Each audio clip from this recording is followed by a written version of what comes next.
Yo yo yo les amigos et les amigas, bienvenue sur cette vidéo, j'espère que vous allez bien et j'espère que vos projets se portent à merveille, ok? Donc dans cette vidéo, on va répondre à une problématique qui arrive, on va dire, 99% du temps lorsque on commence en dropshipping. C'est-à-dire que, voilà, on commence en dropshipping, on se dit, ok, je vais lancer ma boutique, je vais faire une bête de boutique, je vais faire une bête de pub, tac, je vais lancer, ça va marcher, ça va exploser, tout va être génial.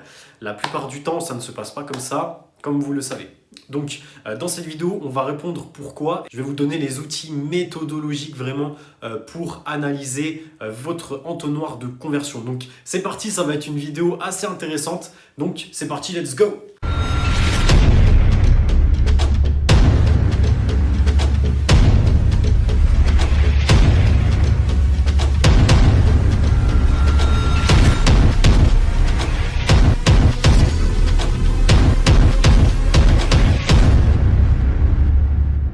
Ok les amigos, donc comme je vous ai dit, il faut y aller méthodiquement et regarder l'entonnoir de conversion dans son entièreté. Donc l'entonnoir de conversion, c'est en fait tout en haut lorsque le client rencontre votre marque, donc ça c'est à partir de la publicité. Et petit à petit, lorsqu'il va sur votre site, qu'il ajoute au panier, etc.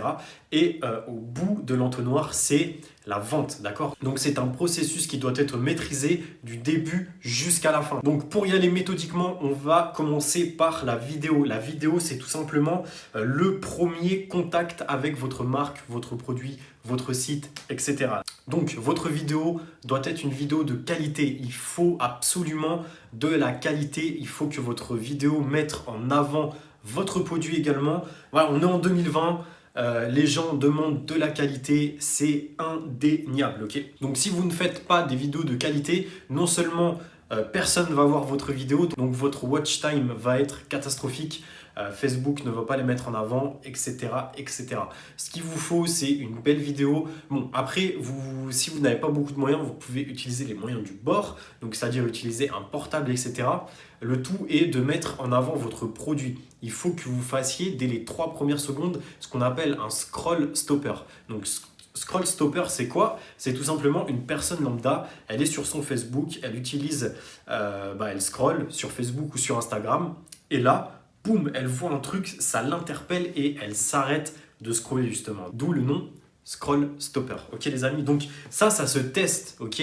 C'est en fait ce qui rentre en compte dans le test de créative. Ce qu'on va faire, c'est qu'on va créer différentes vidéos avec différentes 3 premières secondes.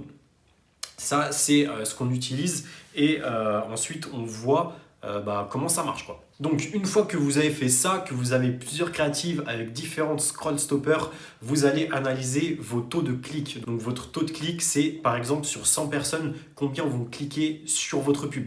Donc nous, on estime en général que ça doit être supérieur à 2%. Si c'est inférieur à 2%, on peut se dire ok, bah là, on peut améliorer ça, quoi.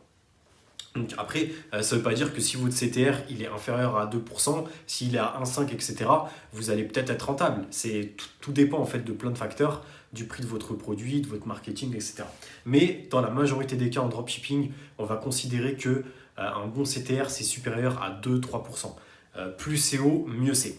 Ok les amis, donc à partir de là, dès que vous avez votre vidéo qui convertit bien, enfin en tout cas qui fait cliquer, ce que vous allez analyser, c'est votre entonnoir de conversion sur votre site. Donc tout simplement, ajout au panier, checkout, achat. Là, ça va être indéniable et en fait, ça va être un peu comme un jeu vidéo où vous analysez et vous regardez qu'est-ce qui marche et qu'est-ce qui ne marche pas. Donc là, on va passer directement sur une de nos boutiques et je vous montre ce que c'est qu'un tunnel de conversion optimisé. Let's go! Ok les amigos, donc là, on est sur une de mes boutiques. Donc comme vous pouvez le voir, il y a un taux de conversion à 5%. Donc taux de conversion à 5%, c'est... on va dire que c'est très correct, ok, surtout si on scale. Donc le taux d'ajout au panier sur cette boutique est de 16%. Donc là aussi, on considère qu'un bon taux d'ajout au panier, c'est entre 10 à 15%. Et ensuite, si vraiment vous voulez vraiment passer aux limites vraiment supérieures, c'est vraiment supérieur à 15%.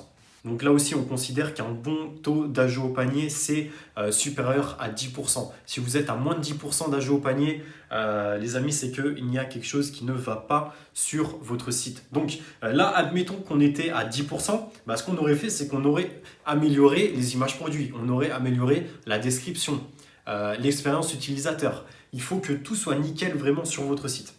Ensuite, là, comme on peut voir, on a un pourcentage qui est divisé par 2 entre les gens qui ont ajouté au panier et ceux qui sont arrivés à la caisse. Donc en gros, entre le panier et la caisse, il y a un fossé encore. Mais bon, là, on est à 8% quand même, donc c'est pas mal.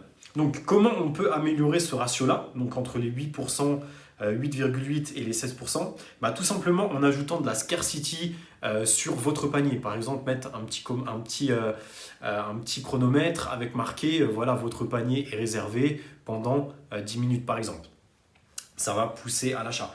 N'hésitez pas aussi, social proof, classique, tout ça quoi. Okay.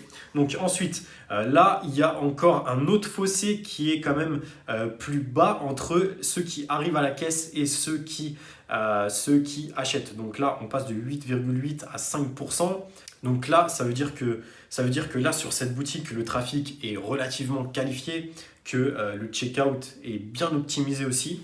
Et donc, ça veut dire, bon, après, on n'a pas tout optimisé au niveau des récupérations de panier. Donc là, ce ratio-là, il peut être également plus élevé. Donc là, on va travailler sur ça ces prochaines semaines, etc. pour vraiment optimiser à fond.